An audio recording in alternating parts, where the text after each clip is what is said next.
Hello everyone, আসসালামু আলাইকুম। আপনারা সবাই কেমন আছেন? আশা করি সবাই অনেক বেশি ভালো আছেন।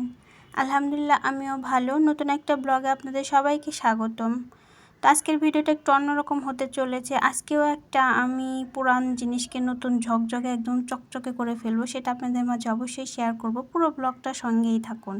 তো সকালবেলা নাস্তা বানিয়ে নাস্তা সবাইকে করে হুটহাট করে রেডি হয়ে আমি চলে গেলাম, একটু ব্যাংকে কাজ আছে সেজন্য তাড়াহুড়া করে আর কি চলে গেলাম। তো প্রথমেই গেলাম একটা ফটোকপির দোকান, তারপর হচ্ছে স্টুডিওতে, যেখানে আমি একটু ছবি তোলার ছিল।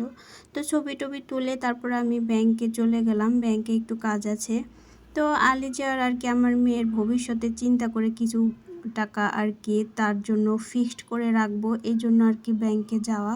তো ব্যাংকের কাজ সেরে আস্তে আস্তে কিন্তু আমার 1:30টা বেজে গিয়েছিল। তো এরপরে এসে আমি কি রান্না করব সেটা ভেবে না পেয়ে তাড়াহুড়া করে যা রান্না করা যায় আমি সেটাই রান্না করে নিলাম। এখানে আমি আর কি 4টা ডিম ভুনা করে নিয়েছি একটু আলু দিয়ে। তো 1:30টার সময় এসে আসলে রান্নাবাড়া করা সম্ভব ছিল না, আমি অনেক টায়ার্ড ছিলাম।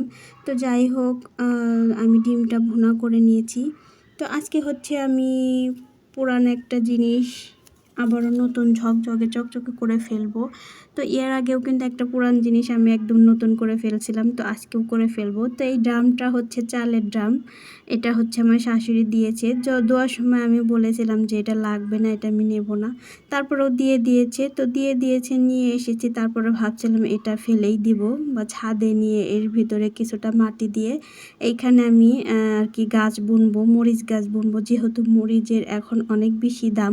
তো ভাবছিলাম এইখানে আর কি মাটি দিয়ে তারপরে এটার ভিতরে কিছু গাছ বুনে দেব। তো তারপরে ভাবলাম না, এটা আমি কাজে লাগাই। এটা জং পড়ে একদম নষ্ট হয়ে গিয়েছিল, এটা আমি বাথরুমে নিয়ে একদম পরিষ্কার করে ঝামা দিয়ে ডোলে ঘষে একদম জং কিছুটা সারিয়ে নিয়েছি। তারপরে আর কি শুকিয়ে এই তো আমি আলিজার আব্বুকে বলেছিলাম যে এখানে একটা রং এনে রং করে দাও। তো সেই জন্য সে হোয়াইট কালারের একটা রং নিয়ে এসেছে, যেহেতু হোয়াইট কালারের রং আমাদের বাসায় আগে থেকে একটু ছিল। তো তারপর আরেকটা আর কি কৌটা নিয়ে এসেছে, যেহেতু একটা কৌটায় হবে না, তো সেই জন্য হোয়াইট কালারটাই দেওয়া হয়েছে। ব্ল্যাক দিলেও ভালো লাগতো। তো যাই হোক, হোয়াইট কালারেও কিন্তু ভালো লাগতেছে। তো আলিজার আব্বু রং করে দিতেছে। তো রং করার পরে ফাইনাল লুক আপনাদের দেখাবো, যে রং করার পরে একদমই নতুন ঝকঝকে চকচকে হয়ে গেছে, বোঝাই যাচ্ছিল না যে এটা পুরান একটা ড্রাম। তো এটা আমি ফেলে দিতে চাইছিলাম, একদমই ফেলে না দিয়ে এখন মনে হচ্ছে ভালোই হয়েছে। তো রং করার পরে একদম সুন্দর একটা লুক চলে আসছে। তো এটার ভিতরে কিন্তু অলরেডি আমি চাল রেখে দিয়েছি। তো এটার ভিতরে কিন্তু চাল রাখা যাবে অনেকগুলা। এই তো দেখেন ফাইনাল লুক ড্রামটার।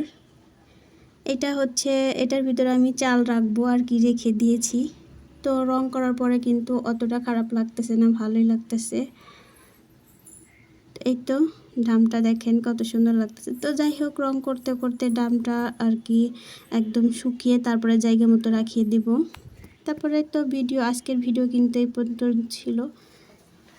সবাই ভালো থাকবেন, সুস্থ থাকবেন। আর এই পুরান জিনিসকে নতুন করে ফেলানটা কেমন হলো সবাই একটু আমাকে জানাবেন কমেন্টে। আপনারাও চেষ্টা করে দেখতে পারেন, এরকম ফেলে দেওয়া জিনিস পুরান জিনিসকে একটু বুদ্ধি খাটিয়ে কিন্তু নতুন করে নিতে পারেন।